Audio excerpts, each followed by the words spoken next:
أعوذ بالله من الشيطان الرجيم. بسم الله الرحمن الرحيم. وإذ قال إبراهيم لأبيه وقومه إنني براء إنني براء مما تعبدون إلا الذي فطرني فإنه سيهدين. صدق اللہ العظیم. اللہ قریش مکہ کے سامنے جو اپنے آپ کو ابراہیم علیہ السلام کے پیرو ہونے کا دعویٰ کرتے تھے، ارشاد فرما رہا ہے کہ تم ابراہیم علیہ السلام کے پیرو ہونے کا دعویٰ کرتے ہو. ابراہیم علیہ السلام نے تو اپنی قوم کو، اپنے باپ کو اللہ کی وحدانیت کی دعوت دی، بتوں کی پرستش سے بچنے کی دعوت دی.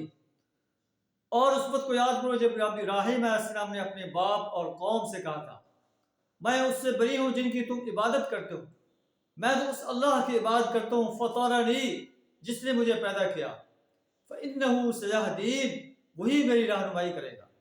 وجعلها کلمۃ باقیۃ فی عقبہ، اور ابراہیم علیہ السلام یہی کلمہ اپنے پیچھے اپنے اولاد میں چھوڑ گیا، لعلہم یرجعون، تاکہ وہ اس کی طرف رجوع کریں.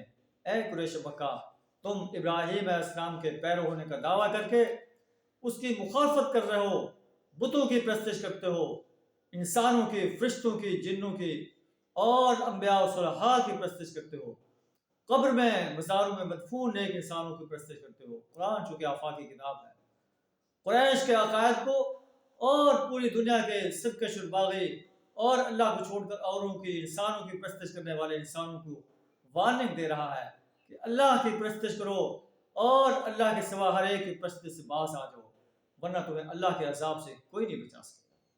اللہ سے دعا ہمیں اپنی پرستش، اپنی بندگی، اپنی اطاعت، اپنی غلامی کرنے کی توفیق عطا فرمائے، اپنی حاکمیت کو تسلیم کرنے، اپنی حاکمیت کو قائم کرنے کے لیے جد و جہد کرنے کی توفیق عطا فرمائے، اپنی ذات کو پکارنے اور اپنی ذات سے دعائیں مانگنے کی توفیق عطا فرمائے. وآخر دعوانا الحمد للہ رب العالمین.